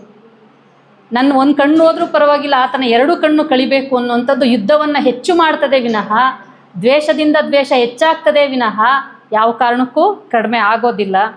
ಇನ್ನು ಮೂರನೇ ಪ್ರಕರಣ ರೋಹಿಣಿ ನದಿಯ ವಿವಾದ. ಬುದ್ಧನ ಸುತ್ತ ಎಳ್ಕೊಂಡಿರುವಂತಹ ಅನೇಕ ಕಟ್ಟುಕತೆಗಳಲ್ಲಿ ಇದೂ ಒಂದು. ಬಾಬಾ ಸಾಹೇಬ್ ಅಂಬೇಡ್ಕರರು ಬುದ್ಧ ಮತ್ತು ಆತನ ಧರ್ಮ ಕೃತಿಯನ್ನು ಬರೆಯುವವರೆಗೆ ನಿಜವಾಗಿಯೂ ಬುದ್ಧ ಮನೆ ಬಿಟ್ಟು ಹೋಗಲಿಕ್ಕೆ ಏನು ಕಾರಣ ಅಂತ ನಮಗೆ ಗೊತ್ತಿರಲಿಲ್ಲ. ಬುದ್ಧರನ್ನು ಹೆಂಗೆ ಚಿತ್ರಿಸಿತ್ತು ಈ ಪಟ್ಟಭದ್ರ ಹಿತಾಸಕ್ತಿ ವರ್ಗ ಅಂತ ಹೇಳಿದ್ರೆ, ಈ ಮನುವಾದಿಗಳು, ಈ ಬ್ರಾಹ್ಮಣ ಶಾಹಿಗಳು ಹೆಂಗೆ ಗುರುತಿಸಿದ್ರು, ಹೆಂಗೆ ಬಿಂಬಿಸಿದ್ರು ಅಂತಂದರೆ, ಬುದ್ಧ ಗುರು ಒಂದು ದಿನ ಒಬ್ಬ ರೋಗಿಯನ್ನು, ಸನ್ಯಾಸಿಯನ್ನು, ಶವವನ್ನು ನೋಡಿದ್ನಂತೆ. ಮುದುಕನನ್ನು ನೋಡಿ ಅವನಿಗೆ ಜಿಗುಪ್ಸೆ ಬಂದ್ಬಿಟ್ಟು ಅವನು ಊರು ಬಿಟ್ಟು ಹೋದ. ಯಾರನ್ನೂ ಕೇಳಲಿಲ್ಲ, ಯಾರಿಗೂ ಹೇಳಲಿಲ್ಲ. ಅವನು ತನ್ನ ಜವಾಬ್ದಾರಿಯಿಂದ ಕಳ್ಸ್ಕೊಂಡು ಹೋದ. ಇವನೇನು ಮಾತಾಡೋದು, ಇವನೇನು ಹೊಸ ಸಿದ್ಧಾಂತವನ್ನು ಹುಟ್ಟಾಕೋದು, ಈ ಮನೆಯವರಿಗೆ ನ್ಯಾಯ ಒದಗಿಸ್ಲಿಲ್ಲ ಅನ್ನುವಂಥ ಒಂದು ದೊಡ್ಡ ಆರೋಪ, ಒಂದು ಸುಳ್ಳಿನ ಆರೋಪವನ್ನು ಬುದ್ಧರ ತಲೆಗೆ ಕಟ್ಟಿಬಿಟ್ರು. ನಾವು ಚಿಕ್ಕಂದ್ರಲ್ಲಿದ್ದಾಗಲೂ ಈ ಟೆಕ್ಸ್ಟ್ ಬುಕ್ಕಲ್ಲಿ ಇದನ್ನೇ ಓದ್ತಾ ಇದ್ವಿ. ಇಲ್ಲಿರುವ ಎಷ್ಟೋ ಜನರಿಗೆ ಇದೇ ಕಥೆಯೇ ಗೊತ್ತಿರುವುದು. ಅಸಲಿ ಕತೆ ನಮಗೆ ನಮ್ಮವರಿಗೂ ತಲುಪಲಿಕ್ಕೆ ಬಿಡಲೇ ಇಲ್ಲ. ಆದರೆ ಅಂಬೇಡ್ಕರ್ ಅವರು ಅಸಲಿ ಕಥೆಯನ್ನು ಬಹಿರಂಗಗೊಳಿಸಿದರು. ಏನು ಬುದ್ಧಗುರು ಯಾಕೆ ಗಡಿಪಾರಾದ, ದೇಶಭ್ರಷ್ಟನಾದ ಅಂತೇಳಿ ಅಂಬೇಡ್ಕರ್ ಅವರು ಬರೀತಾರೆ. ಅದು ಸಾಕ್ಷಿ ಸಮೇತ ಅವರು ಅದನ್ನು ವಿವರಿಸ್ತಾರೆ. ಬುದ್ಧ ಅಥವಾ ಗೌತಮ ಸಿದ್ಧಾರ್ಥ ಶಾಕ್ಯ ವಂಶಸ್ಥನಾಗಿರ್ತಾನೆ. ಈ ರೋಹಿಣಿ ನದಿ ಅನ್ನೋದು ಕಪಿಲವಸ್ತುವಿನ ತುಂಬ ಪ್ರಧಾನವಾದ ನದಿ. ಈ ನದಿಯ ಎರಡೂ ಕಡೆ ಶಾಕ್ಯ ಮತ್ತು ಕೊಲಿಯ ವಂಶಸ್ಥರು ಅಥವಾ ಬುಡಕಟ್ಟುಗಳು ವಾಸಿಸ್ತಾ ಇರ್ತವೆ. ಈ ನದಿಯ ನೀರಿಗಾಗಿ ಈ ಎರಡೂ ಕುಲಗಳು ಯಾವಾಗಲೂ ಹೊಡೆದಾಡ್ಕೊತಾ ಇರ್ತವೆ. ಮಹಾಮಾಯೆ ಕೊಲಿಯ ವಂಶಸ್ಥಳು, ಶುದ್ಧೋಧನ ಮಹಾರಾಜ ಶಾಕ್ಯ ವಂಶಸ್ಥ. ಅಂದರೆ ಇವೆರಡು ಕೊಟ್ಟು ತಗೊಳ್ಳುವಂಥ ಅಥವಾ ಒಂದು ಸಹೋದರ ಸಂಬಂಧವನ್ನು, ಒಂದು ಸೌಹಾರ್ದ ಸಂಬಂಧವನ್ನು ಇಟ್ಕೊಂಡಿದ್ದಂಥ ಎರಡು ಬುಡಕಟ್ಟುಗಳು. ಆದರೆ ಈ ಎರಡು ಬುಡಕಟ್ಟುಗಳ ನಡುವೆ ಆಗಿಂದಾಗಿ ನೀರಿನ ವಿಷಯಕ್ಕೆ ಗಲಾಟೆಗಳು ನಡೀತಾ ಇರ್ತವೆ. ಯಾವ ಮಟ್ಟಕ್ಕೆ ಅಂತಂದರೆ, ಯುದ್ಧ ಅಂದರೆ ನಿಮ್ಗೆ ಗೊತ್ತು, ಸಂಕಟ, ನೋವು, ಗಾಯ, ಸಾವು ಇವೆಲ್ಲ ಆಗ್ತಾನೇ ಇರ್ತವೆ. ಈ ಸಂಘರ್ಷಕ್ಕೆ ಗೌತಮ ಸಿದ್ಧಾರ್ಥ ಒಂದ್ಸರಿ ಸಾಕ್ಷಿ ಆಗ್ತಾನೆ. ಸಾಕ್ಯರ ಸಂಘ ಸೇರಬೇಕು ಅಂದರೆ 20 ವರ್ಷ ವಯಸ್ಸಾಗಿರಬೇಕು. ಗೌತಮ ಸಿದ್ಧಾರ್ಥನಿಗೆ 20 ವರ್ಷ ವಯಸ್ಸಾಗಿರ್ತದೆ. ಅವನು ಸಂಘವನ್ನು ಪ್ರವೇಶಿಸಿರ್ತಾನೆ. ಇದಾಗಿ 6 ವರ್ಷಗಳ ನಂತರ ರೋಹಿಣಿ ನದಿಯ ನೀರಿನ ಗಲಾಟೆ ಎತ್ಕೊಳ್ಳುತ್ತೆ. ಆವಾಗ ಬುದ್ಧಗುರು ಹೇಳೋದೇನಂತಂತಂದರೆ, ಈ ಬುಡಕಟ್ಟನ್ನು ಅಂದರೆ ಕೊಲಿಯ ಬುಡಕಟ್ಟನ್ನು ಯುದ್ಧದ ಮುಖಾಂತರ ಅಷ್ಟೇ ನಾವು ಸೋಲಿಸಿ ನದಿಯ ನೀರನ್ನು ನಮ್ಮದಾಗಿಸ್ಕೋಬೇಕು ಅಂತೇಳಿ ಶಾಕ್ಯ ಸಂಘ ನಿರ್ಧಾರ ಮಾಡ್ತದೆ. ಈ ನಿರ್ಧಾರವನ್ನು, ಈ ತೀರ್ಮಾನವನ್ನು ಗೌತಮ ಸಿದ್ಧಾರ್ಥ ಸಾರಾಸಗಟಾಗಿ ತಿರಸ್ಕರಿಸ್ತಾನೆ, ವಿರೋಧಿಸ್ತಾನೆ, ಅದನ್ನು ಬಹಿಷ್ಕರಿಸ್ತಾನೆ. ಇದನ್ನು ನಾನು ಒಪ್ಪಲ್ಲ, ಯುದ್ಧ ಮಾಡಲೇಬೇಕು ಅನ್ನೋದನ್ನು ನಾನು ಒಪ್ಪಲ್ಲ, ಇದನ್ನು ನಾನು ತಿರಸ್ಕರಿಸ್ತೀನಿ, ಇದನ್ನು ನಾನು ಯಾವ ಕಾರಣಕ್ಕೂ ಮಾಡಲಿಕ್ಕೆ ಬಿಡೋದಿಲ್ಲ ಅಂತ ಹೇಳ್ತಾನೆ. ಆವಾಗ ಸಂಘದಲ್ಲಿ ವಾದ ವಿವಾದಗಳು ನಡೀತವೆ. ಯಾಕೆಂದರೆ ಇವನು ರಾಜನ ಮಗ, ಸಂಘವೇ ಪರಮೋಚ್ಚ, ಶಾಕ್ಯರಲ್ಲಿ ಸಂಘವೇ ಪರಮೋಚ್ಚ ಆಗಿದ್ರೂ ಕೂಡ ಅವನೊಂದು ಅಭಿಪ್ರಾಯ ಎತ್ತಿದ್ದಾನೆ ಅಂದರೆ ಅದಕ್ಕೆ ಒಂದು ಚರ್ಚೆ ನಡಿಬೇಕು. ಅದನ್ನು ಸಭೆಯಲ್ಲಿಡ್ತಾರೆ, ಚರ್ಚೆ ನಡೀತದೆ, ವಾದ ವಿವಾದಗಳಾಗ್ತವೆ. ಕೊನೆಗೆ ಒಂದು ವೋಟಿಂಗನ್ನು ಹಾಕ್ತಾರೆ, ಅಂದರೆ ಒಂದು ಮತ ಚಲಾವಣೆ ಆಗ್ತಾರೆ. ಯಾರಿಗೆ ಯುದ್ಧ ಬೇಕು, ಯುದ್ಧ ಮಾಡುವ ಪರವಾಗಿ ಎಷ್ಟು ಜನ, ಯುದ್ಧ ಮಾಡದಿರುವ ಪರವಾಗಿ ಎಷ್ಟು ಜನ ಅಂತ. ಯುದ್ಧ ಮಾಡುವ ಪರವಾಗಿ ಇಡೀ ಶಾಕ್ಯ ಸಂಘ ನಿಂತ್ಕೊಂಡ್ರೆ, ಯುದ್ಧ ವಿರೋಧವಾಗಿ ಯುದ್ಧ ಮಾಡಬಾರ್ದು ಅಂತೇಳಿ ಗೌತಮ ಸಿದ್ಧಾರ್ಥ ಏಕ ವ್ಯಕ್ತಿಯಾಗಿ ಹೋರಾಟವನ್ನು ಮಾಡ್ತಾನೆ. ಆ ಮತದಾನದಲ್ಲೂ ಕೂಡ ಗೌತಮ ಸಿದ್ಧಾರ್ಥನ ವಾದಕ್ಕೆ ಜಯ ಸಿಗಲ್ಲ. ಈ ವಿಷಯ, ಯುದ್ಧದ ಸಮಸ್ಯೆ ಯಾವಾಗ ಪರಿಹಾರ ಆಗೋದಿಲ್ಲ ಅಂತ ಅವನಿಗೆ ಗೊತ್ತಾಗ್ತದೋ ಆವಾಗ ಅವನು ಸಂಘವನ್ನು ತ್ಯಜಿಸಬೇಕು ಅಥವಾ ಬೇರೆ ಏನಾದರೂ ಉಪಾಯಗಳನ್ನು ಹುಡುಕಬೇಕು ಅಂತ ಅಂದ್ಕೊಂಡು ಅವನು ಸಂಘದಲ್ಲಿ ಒಂದು ವಾದವನ್ನು ಮಂಡಿಸ್ತಾನೆ. ಏನಂತ ಹೇಳಿದ್ರೆ, ಇದು ಇವತ್ತಿನ ನಮ್ಮ ಯುದ್ಧಗಳಿಗೆ ಪರಿಹಾರವಾಗುವಂತಹ ಒಂದು ಮಾತು. ಹಿಂಸೆಯನ್ನು ಪ್ರಚೋದಿಸುತ್ತದೆ. ಏನು, ಯುದ್ಧ ಯಾವ ಸಮಸ್ಯೆಯನ್ನೂ ಪರಿಹರಿಸುವುದಿಲ್ಲ. ನಾವು ಮಾಡ್ತಿದ್ದೀವಲ್ಲ ಜಾಗತಿಕ ಯುದ್ಧಗಳು ಯಾವ ಸಮಸ್ಯೆಯನ್ನೂ ಪರಿಹರಿಸುವುದಿಲ್ಲ. ಅದು ಹಿಂಸೆಯನ್ನು ಮತ್ತಷ್ಟು ಜಾಸ್ತಿ ಮಾಡ್ತದೆ ಅಥವಾ ಪ್ರಚೋದಿಸ್ತದೆ ಅಂತ. ಈ ಯುದ್ಧ ಇನ್ನೊಂದು ಯುದ್ಧಕ್ಕೆ ಬೀಜಾಂಕುರವನ್ನು ಮಾಡ್ತದೆ. ಒಂದು ಯುದ್ಧ ಇನ್ನೊಂದು ಯುದ್ಧ ಪ್ರಾರಂಭ ಆಗಲಿಕ್ಕೆ ಒಂದು ಪ್ರಾರಂಭದ ಬಿಂದು ಆಗ್ತದೆ. ನೀವೇನಾದರೂ ಯುದ್ಧದಲ್ಲಿ ಒಬ್ಬನ ಹತ್ಯೆ ಮಾಡಿದ್ರಿ ಅಂತಂದರೆ ನಿಮ್ಮನ್ನು ಹತ್ಯೆ ಮಾಡೋಕ್ಕೆ ಇನ್ನೊಬ್ಬ ಉಟ್ಕೋತಾನೆ, ಅವನನ್ನು ಹತ್ಯೆ ಮಾಡೋಕ್ಕೆ ಇನ್ನೊಬ್ಬ ಉಟ್ಕೋತಾನೆ. ಅಂದರೆ ಈ ಸರಣಿ ಸಾಲು ರಿಲೇ ಥರ ಮುಂದುವರಿತಾನೇ ಇರುತ್ತೆ. ಅದಕ್ಕೆ ಒಂದು ತಡೆ ಅನ್ನೋದು ಇರೋದಿಲ್ಲ. ಆ ಕಾರಣಕ್ಕಾಗಿ ದ್ವೇಷ ಅನ್ನೋದು ನಿರಂತರವಾಗಿ ನಡೀತಾ ಇರ್ತದೆ.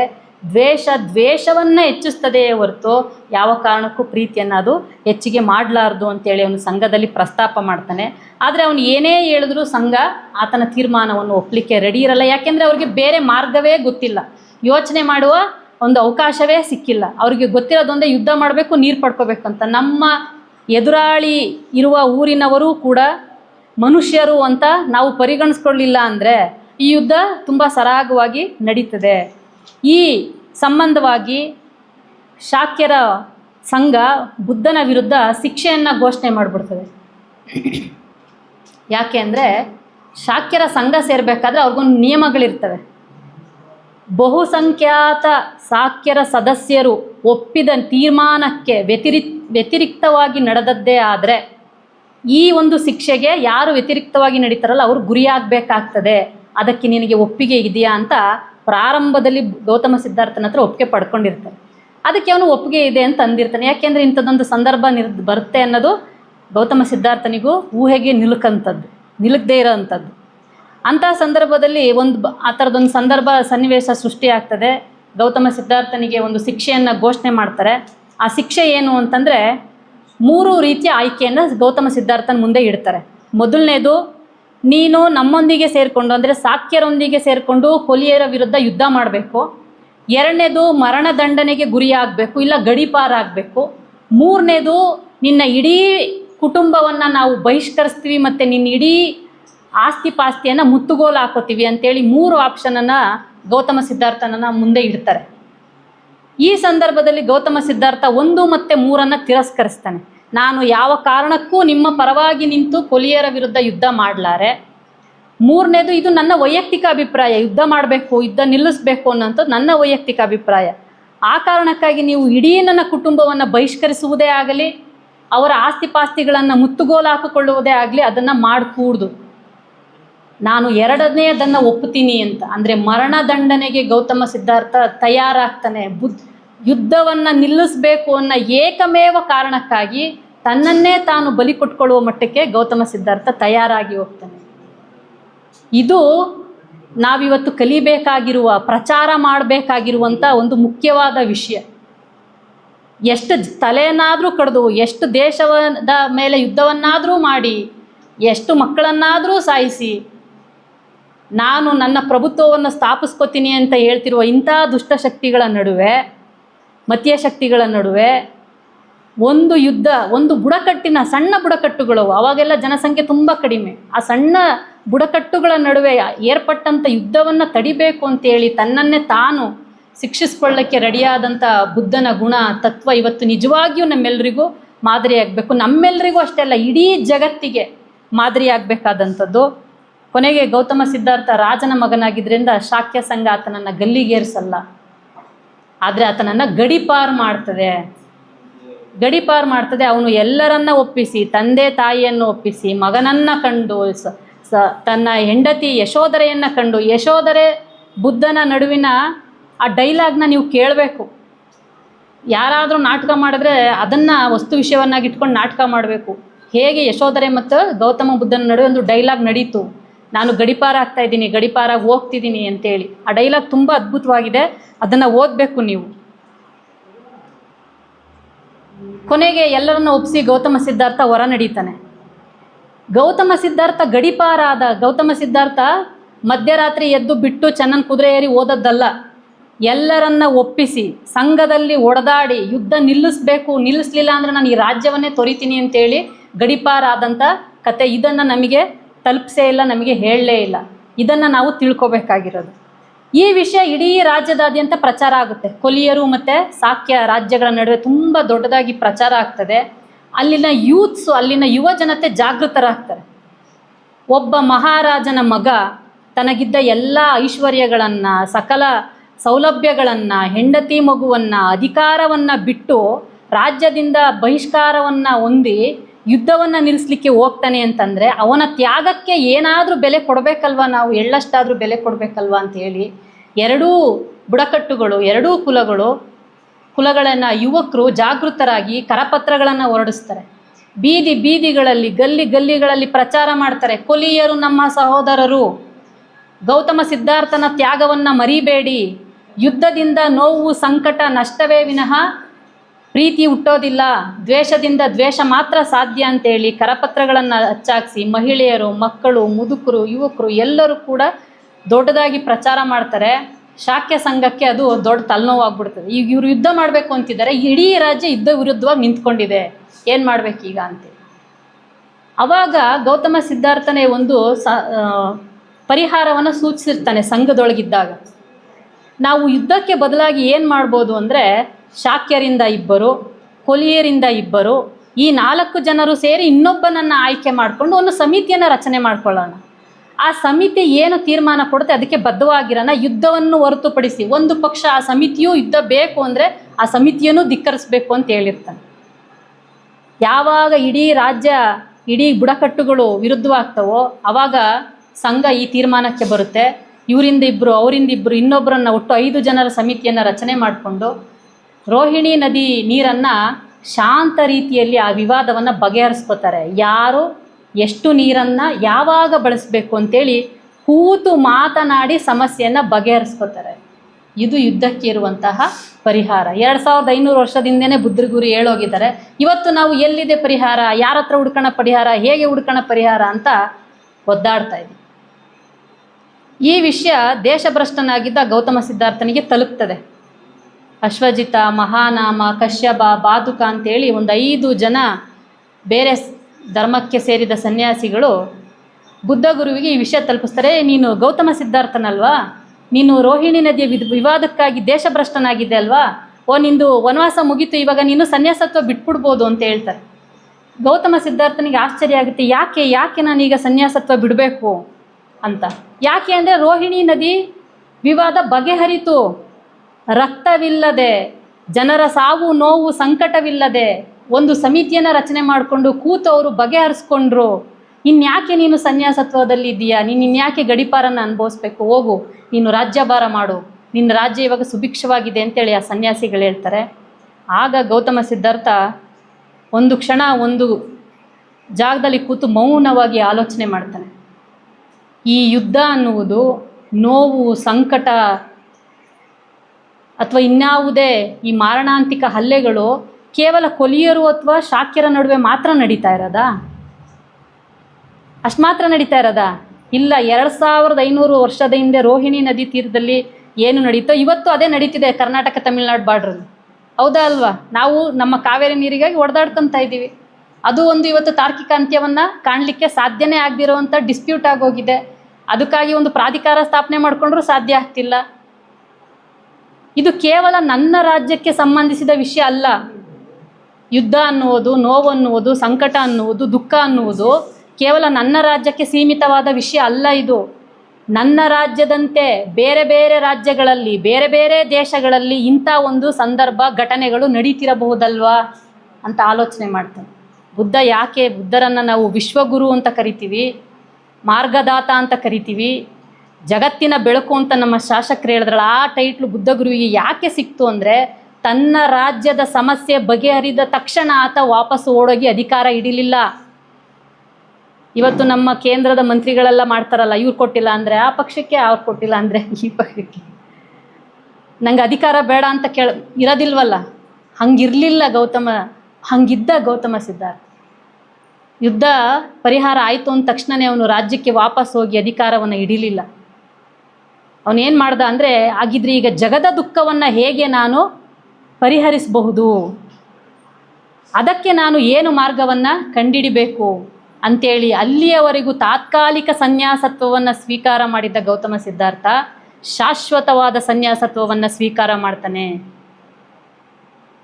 ಇದು ಒಂದು ಮಗ್ಗುಲು. ಇದಾದ ನಂತರ ಅವನು ಆತನಿಗಿದ್ದ ಪ್ರಶ್ನೆಗಳಿಗೆ, ಯುದ್ಧ ಯಾಕೆ, ಸಂಕಟ ಯಾಕೆ, ನೋವು ಯಾಕೆ, ಅಧಿಕಾರಕ್ಕಾಗಿ ಯಾಕೆ ಇಷ್ಟು ಹೊಡೆದಾಡ್ತಾರೆ, ನಮ್ಮ ಸಹಮಾನವರ ಮೇಲೆ ಇಷ್ಟೊಂದು ಶೋಷಣೆ ಯಾಕೆ ನಡೀತಿದೆ, ಸಹೋದರ ರಾಜ್ಯಗಳ ಮೇಲೆ ಯಾಕೆ ನಾವು ಕತ್ತಿಯನ್ನು ಮಸಿತೀವಿ ಅಂತೇಳಿ ಅವನಿಗಿದ್ದ 10 ಪ್ರಶ್ನೆಗಳಿಗೆ ಉತ್ತರವನ್ನು ಹುಡುಕೊಂಡು ಇಡೀ ದೇಶವನ್ನು ಅಲಿತಾನೆ. ಭೃಗುಮುನಿಗಳು, ಭಾರದ್ವಾಜರು, ಅಲರ ಕಲಮ, ಉದ್ದಕ ರಾಮಪುಟ್ಟ, ಮಗಧ ದೇಶದ ಎಷ್ಟೊಂದು ಋಷಿಮುನಿಗಳನ್ನೆಲ್ಲ ಭೇಟಿ ಮಾಡ್ತಾನೆ. ಅವನಿಗೆ ಆತನ ಸಮಸ್ಯೆಗೆ ಪರಿಹಾರ ಸಿಗೋದಿಲ್ಲ. ಕೆಲವೊಂದು ವಿದ್ಯೆಗಳನ್ನು ಕಲಿತಾನೆ ಬಿಟ್ಟರೆ ಆತನಿಗೆ ಉತ್ತರ ಬೇಕಿತ್ತಲ್ಲ, ಆತನ ಸಮಸ್ಯೆಗಳಿಗೆ ಯಾವುದೇ ರೀತಿಯ ಪರಿಹಾರ ಸಿಕ್ಕಲಿಲ್ಲ. ಆ ಕಾರಣಕ್ಕಾಗಿ ಅವನು ದೇಹದಂಡನ ಮಾರ್ಗವನ್ನು ಅನುಸರಿಸ್ತಾನೆ. ಅಲ್ಲಿಯೂ ಪರಿಹಾರ ಸಿಗೋದಿಲ್ಲ. ಕೊನೆಗೆ ಅವನಿಗೆ ಜ್ಞಾನೋದಯ ಆಗ್ತದೆ. ಅಲ್ಲಿ ಗೌತಮ ಸಿದ್ಧಾರ್ಥ ಮಂಡಿಸುವಂತಹ ಸಿದ್ಧಾಂತಗಳು, ಜ್ಞಾನೋದಯದ ನಂತರ ಗೌತಮ ಸಿದ್ಧಾರ್ಥ ಮಂಡಿಸೋದು ಒಂದು ಕೇಂದ್ರೀಯ ಸಿದ್ಧಾಂತ. ಅದನ್ನು ನಾವು ಮಧ್ಯಮ ಮಾರ್ಗ ಅಂತ ಕರಿತೀವಿ. ಅದು ಮಧ್ಯಮ ಮಾರ್ಗ ಅಲ್ಲ, ಅದು ಕೇಂದ್ರೀಯ ಸಿದ್ಧಾಂತ. ಅದನ್ನು ನಾವು ಸೆಂಟ್ರಲ್ ಥಿಯರಿ ಅಂತ ಕರಿತೀವಿ. ಎರಡನೇದು ಎರಡು ಸುಖಲೋಲುಪತೆ. ಮೂರನೇದು 4 ಆರ್ಯ ಸತ್ಯಗಳು ಅಥವಾ ಅರಿಯ ಸತ್ಯಗಳು. 4ನೇದು ಪಂಚಶೀಲಗಳು, 5 ಶೀಲಗಳು. 5ನೇದು ಅಷ್ಟಾಂಗ ಮಾರ್ಗಗಳು, 8 ಮಾರ್ಗಗಳು. ಹೇಗೆ ಬದುಕನ್ನು ಕಟ್ಕೋಬೇಕು, ಹೇಗೆ ಯುದ್ಧವನ್ನು ಬಗೆಹರಿಸ್ಕೋಬೇಕು, ಕಲಹಗಳನ್ನು ಬಗೆಹರಿಸ್ಕೋಬೇಕು ಅಂತ. 6ನೇದು ದಶ ಪಾರಮಿತಗಳು. ಇವಿಷ್ಟನ್ನು ಬುದ್ಧಗುರು ಬೋಧಿಸಿ ಈ ಜಗತ್ತಿನ ದುಃಖ ನಿವಾರಣೆಗೆ ಹೇಗೆ ನಾವು ಕಾರ್ಯಪ್ರವೃತ್ತರಾಗಬೇಕು ಅಂತೇಳಿ ತನ್ನ ಇಡೀ ಸಿದ್ಧಾಂತದಲ್ಲಿ ಪರಿಹಾರವನ್ನು ಅಡಗಿಸಿಟ್ಟು ಹೋಗಿದ್ದಾರೆ.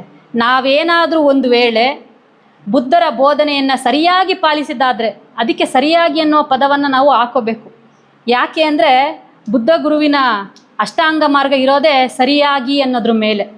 ಸಮ್ಮ ದೃಷ್ಟಿ, ಸಮ್ಮ ಆಲೋಚನೆ, ಸಮ್ಮ ವಾಚ, ಸಮ್ಮ ಕಮ್ಮ, ಸಮ್ಮ ಆಜೀವನ, ಸಮ್ಮ ಪ್ರಯತ್ನ, ಸಮ್ಮ ಜಾಗೃತಿ, ಸಮ್ಮ ಏಕಾಗ್ರತೆ. ಸಮ್ಮ ಅಂದರೆ ಏನು ಗೊತ್ತಾ? ಸರಿಯಾದ, ಸುಮ್ಮನೆ ಪ್ರಯತ್ನ ಮಾಡಿಬಿಡೋದಲ್ಲ, ಸರಿಯಾಗಿ ಪ್ರಯತ್ನ ಮಾಡಬೇಕು. ಒಂದು ಸರಿ ಸೋತ್ರ ನೀವು ಹೇಗೆ ಸೋತ್ರಿ, ಎಲ್ಲಿ ಸೋತ್ರಿ ಅನ್ನುವ ಮಾರ್ಗವನ್ನು ಹುಡುಕಬೇಕು. ಅದಕ್ಕೆ ಸಮ್ಯ ಅನ್ನುವ ಪದವನ್ನು ಬುದ್ಧಗುರು ತನ್ನ ಅಷ್ಟಾಂಗ ಮಾರ್ಗಗಳ ಮುಂದೆ ಇಟ್ಟಿರೋವಂಥದ್ದು. ಸರಿಯಾಗಿ ಆಲೋಚಿಸಬೇಕು, ಸರಿಯಾಗಿ ಮಾತನಾಡಬೇಕು, ಸರಿಯಾಗಿ ಕಾರ್ಯ ಮಾಡಬೇಕು, ಸರಿಯಾಗಿ ಪ್ರಯತ್ನಗಳನ್ನು ಮಾಡಬೇಕು, ಸರಿಯಾದ ಏಕಾಗ್ರತೆ, ಸರಿಯಾದ ಜೀವನೋಪಾಯ, ಇವೆಲ್ಲವನ್ನು ಬುದ್ಧಗುರು ಹೇಳ್ದನು. ಇವಿಷ್ಟನ್ನು ಯಥಾವತ್ತಾಗಿ ನಾವು ನಮ್ಮ ಜೀವನದಲ್ಲಿ, ನಮ್ಮ ರಾಜ್ಯಾಡಳಿತದಲ್ಲಿ, ನಮ್ಮ ಅಧಿಕಾರದಲ್ಲಿ ಅಳವಡಿಸ್ಕೊಂಡಿದ್ದೆ ಆದರೆ ಖಂಡಿತವಾಗಿಯೂ ನಮಗೆ ಸೋಲನ್ನದಿರೋದಿಲ್ಲ, ಅಶಾಂತಿ ಎದುರಾಗೋದಿಲ್ಲ, ಯುದ್ಧದ ಸಮಸ್ಯೆಯೇ ಬರೋದಿಲ್ಲ.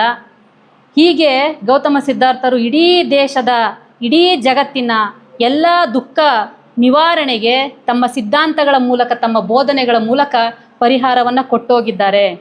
ಅದು ಪರಿಹಾರ ಅಂತ ನಾವು ಹೆಂಗೆ ಒಪ್ಕೊಂಡಿದ್ದೀವಿ ಅಂದರೆ ಈಗಾಗಲೇ ಸಾಬೀತಾಗಿದೆ. ಹೇಗೆ ಸಾಬೀತಾಗಿದೆ? ಅಶೋಕ ಚಕ್ರವರ್ತಿ ನಿಮ್ಮೆಲ್ಲರಿಗೂ ಗೊತ್ತಿರ್ಬೋದು. ಇದೊಂದು ಮಾತೇಳಿ ನನ್ನ ಮಾತನ್ನು ಮುಗಿಸ್ತೀನಿ. ಅಶೋಕ ಚಕ್ರವರ್ತಿ ನಿಮ್ಮೆಲ್ಲರಿಗೂ ಗೊತ್ತಿರ್ಬೋದು. ಅಶೋಕ ಚಕ್ರವರ್ತಿಯನ್ನು ನಾವೇನಂತ ಕರಿತೀವಿ? ಚಂಡ ಅಶೋಕ ಅಂತ ಕರಿತಾ ಇದ್ವಿ. ಚಂಡ ಅಶೋಕ ಅಂತ ಯಾಕೆ ಕರಿತಾ ಇದ್ವಿ ಅಂದರೆ ಇಡೀ ಭಾರತದ ಬಹುಭಾಗವನ್ನು ತನ್ನ ಯುದ್ಧದ ಕಲೆಗಳ ಮೂಲಕ ಅವನು ಆಕ್ರಮಿಸ್ಕೊಂಡಿದ್ದ. ಅವನು ಚಕ್ರವರ್ತಿ, ಅವನು ಸಾಮ್ರಾಟ, ಯಾವುದೋ ಒಂದು ಸಣ್ಣ ಪುಟ್ಟ ಸಂಸ್ಥಾನಕ್ಕೆ ರಾಜನಾಗಿದ್ದವನಲ್ಲ. ಅವನನ್ನು ನಾವು ಚಕ್ರವರ್ತಿ ಅಂತ ಕರಿತೀವಿ, ಸಾಮ್ರಾಟ ಅಂತ ಕರಿತೀವಿ. ಅವನು ಅಂದರೆ ಆತನ ಯುದ್ಧದ ಮುಖಾಂತರ ತನ್ನ ರಾಜ್ಯದ ವಿಸ್ತರಣೆಯನ್ನು ತುಂಬ ಚೆನ್ನಾಗಿ ಮಾಡಿಕೊಂಡಿದ್ದ. ಇಂಥ ಚಂಡ ಅಶೋಕ ಯಾವಾಗ ಬೌದ್ಧ ಧರ್ಮದ ಅನುಯಾಯಿ ಆಗ್ತಾನೋ ಅವನು ಧಮ್ಮ ಅಶೋಕನಾಗಿ ಬದಲಾಗ್ತಾನೆ. ಇಡೀ ಭಾರತದ ಬಹುಭಾಗ ಬುದ್ಧ ಭಾರತವಾಗಿ ಪರಿವರ್ತನೆ ಆಗ್ತದೆ. ಅವನು ಯುದ್ಧವನ್ನು ಮಾಡುವುದನ್ನು ನಿಲ್ಲಿಸಿ, ಯುದ್ಧದ ದಿಗ್ವಿಜಯಗಳನ್ನು ನಿಲ್ಲಿಸಿ ಧಮ್ಮದ ದಿಗ್ವಿಜಯವನ್ನು ಸಾಧಿಸ್ತಾನೆ. ಇಡೀ ಜಗತ್ತಿಗೆ ಅವನು ಶಾಶ್ವತ ಧಮ್ಮ ಸಾಮ್ರಾಟನೆನ್ನುವಂತಹ ಒಂದು ಕೀರ್ತಿಯನ್ನು ಪಡ್ಕೊತಾನೆ. ತನ್ನ ಕಾಲಾನಂತರ ಅಥವಾ ತಾನಿರುವಾಗಲೇ ತನ್ನ ಮಕ್ಕಳನ್ನು ಬೇರೆ ಬೇರೆ ದೇಶಗಳಿಗೆ ಧಮ್ಮದ ಪ್ರಚಾರಕ್ಕಾಗಿ ಕಳಿಸ್ತಾನೆ. ಅವನ ಕಾಲಘಟ್ಟದಲ್ಲಿ ಇಡೀ ಭಾರತದಲ್ಲಿ 74,000 ಬೌದ್ಧ ಕೇಂದ್ರಗಳು, ಸ್ತೂಪಗಳು, ವಿಹಾರಗಳು ಸ್ಥಾಪನೆ ಆಗ್ತವೆ. ಆ ಕಾರಣಕ್ಕಾಗಿ ನಾವು ಉದಾಹರಣೆ ಸಾಕಾರವಾಗಿದೆ ಅಂತ ಹೇಳೋದು ಚಕ್ರವರ್ತಿ ಅಶೋಕನ ಉದಾಹರಣೆಯನ್ನು ಕೊಟ್ಕೊಂಡು. ಸೊ ಹೀಗೆ ಗೌತಮ ಬುದ್ಧರು ನಮ್ಮೆಲ್ಲರ ಯುದ್ಧ, ಸಂಕಟ, ನೋವುಗಳಿಗೆ ಪರಿಹಾರವನ್ನು ಈಗಾಗಲೇ ಸೂಚಿಸಿ ಹೋಗಿದ್ದಾರೆ. ಅವರ ಏನು ಸಿದ್ಧಾಂತಗಳು ಬೋಧನೆಗಳಿದಾವಲ್ಲ, ಬುದ್ಧರನ್ನು ನಾವು ಪೂಜೆ ಮಾಡೋದ್ರಲ್ಲಿ, ಭಗವಾನ್ ಅಂತ ಹೇಳೋದ್ರಲ್ಲಿ, ಕಾಲಿಗೆ ಬಿದ್ದು ಭಜನೆ ಮಾಡೋದ್ರಲ್ಲಿ ನಮಗೆ ಖಂಡಿತವಾಗಿಯೂ ಪರಿಹಾರ ಇಲ್ಲ. ಬುದ್ಧ ಗುರುವಿನ ಬೋಧನೆಗಳನ್ನು ನಮ್ಮ ಜೀವನದಲ್ಲಿ ಅಳವಡಿಸ್ಕೊಂಡು ಆಚರಣೆಗೆ ತಂದಾಗ ಮಾತ್ರವೇ ನಮಗೆ ಯುದ್ಧಕ್ಕೆ ಪರಿಹಾರ ಸಿಗೋದು. ನಾವು ಬುದ್ಧರನ್ನು ಪೂಜೆ ಮಾಡ್ತಾ ಇದ್ದೀವಲ್ಲ, ಯಾಕೆ ಪರಿಹಾರ ಸಿಕ್ಕಿಲ್ಲ ಅಂದರೆ ಬುದ್ಧ ದೇವರಲ್ವಲ್ಲ ನಿಮಗೆ ಪರಿಹಾರ ಕೊಡೋಕ್ಕೆ, ವರ ಕೊಡೋಕ್ಕೆ. ನಮ್ಮಂತೆಯೇ ಬದುಕಿ ಹೋದ ನರಮಾನವ ಗೌತಮ ಬುದ್ಧ ಇದನ್ನು ತನ್ನ ಕೊನೆಯ ಸಂದೇಶದಲ್ಲಿ ಹೇಳ್ತಾನೆ. ನಾನು ನಿಮ್ಮಂತೆಯೇ ಬದುಕಿದ ಮನುಷ್ಯ ಅಂತ ಎಲ್ರಿಗೂ ನೀನು ಹೇಳಬೇಕು ಅಂತ ಆನಂದನಿಗೆ ಹೇಳ್ತಾನೆ ಗೌತಮ ಬುದ್ಧರು. ಹೀಗೆ ಗೌತಮ ಬುದ್ಧರು ತಮ್ಮ ಸಿದ್ಧಾಂತವನ್ನು ನಮ್ಮ ಮುಂದೆ ಇಟ್ಟಿದ್ದಾರೆ. ಗೌತಮ ಬುದ್ಧರ ಬೋಧನೆಗಳನ್ನು ನಾವು ನಮ್ಮ ಜೀವನದಲ್ಲಿ ಅಳವಡಿಸ್ಕೊಂಡು ಕೆಲವೊಂದು ಬದಲಾವಣೆಗಳನ್ನು ಮಾಡಿಕೊಂಡಿದ್ದೇ ಆಗಿದ್ದರೆ ನಮ್ಮ ನೋವು ಸಂಕಟಗಳು ಖಂಡಿತವಾಗಿ ಪರಿಹಾರ ಆಗ್ತವೆ ಅಂತೇಳಿ ನಾನು ಭಾವಿಸ್ತೀನಿ. ಇದ್ರ ಜೊತೆಗೆ ಒಂದೆರಡು ಕವನನ ನೀವು ಕನ್ನಡ ರಾಜ್ಯೋತ್ಸವವನ್ನು ಮಾಡ್ತಾ ಇದ್ದೀರಿ. ನಮ್ಮ ಕನ್ನಡದ ಕವಿಗಳು ಬುದ್ಧನ ಬಗ್ಗೆ ಏನು ಹೇಳಿರ್ಬೋದು ಅಂತ ನಾನು ಹುಡುಕ್ತೇನೆ. ನೀವು ಕನ್ನಡ ರಾಜ್ಯೋತ್ಸವ ಅಂತ ಟೈಟ್ಲ್ ಹಾಕ್ಕೊಂಡಿದ್ದರಿಂದ ಏನೆಲ್ಲ ಹೇಳಿರ್ಬೋದು ಅಂತ. ನಮ್ಮ ಕವಿ ಸಿದ್ಧಲಿಂಗಯ್ಯ ಅವರು ಹೇಳ್ತಾರೆ, ಸರ್, ಮಾತಿಗೆ ಮಾತು ಕೊಟ್ಟವ ಮತಿಯ ಕೆಡಿಸಿ ಬಿಟ್ಟಾರೋ, ಮಾತಿಗೆ ಮಾತು ಕೊಟ್ಟವನ ಮತಿಯ ಕೆಡಿಸಿ ಬಿಟ್ಟಾರೋ. ಬುದ್ಧನ ಸ್ಥಿತಿ ಇವತ್ತು ಏನಾಗಿದೆ ಅಂತ ಸಿದ್ಧಲಿಂಗಯ್ಯನವರು ಬರೀತಾರೆ. ಸತ್ಯ ಸಾರಲು ಹೋದವನ ಮಿಥ್ಯದ ಬಲೆಗೆ ದೂಡಿದಾರೋ, ಸತ್ಯ ಸಾರಲು ಹೋದವನ ಮಿಥ್ಯದ ಬಲೆಗೆ ದೂಡಿದಾರೋ, ದೇವರು ಇಲ್ಲ ಎಂದವನನ್ನ ದೇವರು ಮಾಡಿಬಿಟ್ಟಾರೋ. ಇದು ಇವತ್ತಿನ ದುರಂತ. ದೇವರು ಇಲ್ಲ ಎಂದವನನ್ನ ದೇವರು ಮಾಡಿಬಿಟ್ಟಾರೋ. 10 ಅವತಾರಗಳನ್ನು ಸುಳ್ಳೆಂದವನ 10 ಅವತಾರಗಳನ್ನು ಸುಳ್ಳೆಂದವನ 11ಕ್ಕೆ ಏರಿಸಿದಾರೋ. ಬುದ್ಧನನ್ನು ಇವತ್ತು ಈ ಮತೀಯವಾದಿಗಳು, ಬ್ರಾಹ್ಮಣಶಾಹಿಗಳು ಜೀರ್ಣ ಮಾಡ್ಕೊಬಿಟ್ಟಿದ್ದಾರೆ. ನೀವು ಬೇರೆ ಯಾಕೆ ಹೋಗ್ಬೇಕು ಬುದ್ಧನ ಹತ್ರ? ಬುದ್ಧನೇ ವಿಷ್ಣುವಿನ 11ನೇ ಅವತಾರ, ಹಂಗಾಗಿ ಹೋಗಬೇಡಿ, ಇಲ್ಲೇ ಇರಿ ಅಂತ ಜೀರ್ಣ ಮಾಡ್ಕೊಳ್ಳೋದು ಅಂತ. ವಾತಾಪಿ ಜೀರ್ಣೋಭವ ಅನ್ನೋದೊಂದು ಮಾತಿದೆ. ಹೆಂಗೆ ಯಾರು ಇಡೀ ಜೀವಮಾನದಲ್ಲಿ ಯಾವ ಸಿದ್ಧಾಂತವನ್ನು ವಿರೋಧಿಸಿದ್ರೋ ಅವರನ್ನು ಹೆಂಗೆ ಜೀರ್ಣ ಮಾಡಿಕೊಂಡ್ರು ಅಂತ. ನಮ್ಮ ಕುವೆಂಪು ಬರೀತಾರೆ, ನಮ್ಮ ರಾಷ್ಟ್ರಕವಿ ಕುವೆಂಪು, ಸರ್ವ ಜನಾಂಗದ ಶಾಂತಿಯ ತೋಟವನ್ನು ಬಯಸಿದಂಥ ಕುವೆಂಪು ಬರೀತಾರೆ. ಎಲ್ಲ ಹೇಳಲ್ಲ ಸರ್, ಒಂದೇ ಒಂದು ಸಾಲು. ಮಾನವನ ಮೂರ್ಖತೆಯ ದಹಿಸುವ ಮಹಾಜ್ವಾಲೆ ಅಂತ. ಮಾನವನ ಮೂರ್ಖತೆಯ ದಹಿಸುವ ಮಹಾಜ್ವಾಲೆ ಗೌತಮ ಬುದ್ಧ ಅಂತ ನಮ್ಮ ಕುವೆಂಪು ಅವರು ಬರೀತಾರೆ. ಸೊ ಹೀಗೆ ಸುಮಾರು 4-5 ಬೇಂದ್ರೆ ಅವರು ಬರೀತಾರೆ, ವಿ ಗೋಕಾಕ್ರು ಬರೀತಾರೆ, ಚನ್ನವೀರ ಕಣ್ಣವಿ ಅವರು ಬರೀತಾರೆ. ಹೀಗೆ ಬುದ್ಧರನ್ನು ಕನ್ನಡದ ಕವಿಗಳೂ ಒಪ್ಕೊಂಡಿದ್ದಾರೆ. ಇಷ್ಟು ಮಾತುಗಳನ್ನು ಹೇಳಿ ಇವತ್ತಿನ ಬುದ್ಧ ಜಯಂತಿಯ ಸಂದರ್ಭದಲ್ಲಿ ನಿಮ್ಮೆಲ್ಲರಿಗೂ ಕೂಡ ಬುದ್ಧ ಗುರುವಿನ ಬೋಧನೆಗಳು ನಿಮ್ಮ ಜೀವನದ ದಾರಿದೀಪವಾಗಲಿ, ಅದನ್ನು ಪ್ರಾಕ್ಟಿಕಲ್ಲಾಗಿ ಪ್ರಾಯೋಗಿಕವಾಗಿ ನಿಮ್ಮ ಜೀವನದಲ್ಲಿ ಅಳವಡಿಸ್ಕೊಳ್ಳಿ, ದೇವರನ್ನು ಮಾಡುವುದನ್ನು ನಿಲ್ಲಿಸೋಣ ಅಂತ ಹೇಳ್ತಾ, ನನಗೆ ಕರೆದಿಲ್ಲ ಅವಕಾಶ ಮಾಡಿಕೊಟ್ಟಂತಹ ಸಂಘಟಕರಿಗೂ ಮತ್ತು ನನ್ನ ಈ ಚಿಕ್ಕವಳ ಮಾತನ್ನು ಕೇಳಬೇಕು ಅಂತೇಳಿ ನಮ್ಮ ಶಾಸಕರು ನಿಂತಿದ್ದಾರೆ, ಅವರಿಗೆ ನಾನು ಅನಂತ ಧನ್ಯವಾದಗಳನ್ನು ಸಲ್ಲಿಸಿ ನನ್ನ ಮಾತನ್ನು ಮುಗಿಸ್ತೀನಿ. ಎಲ್ರಿಗೂ ನಮಸ್ಕಾರ.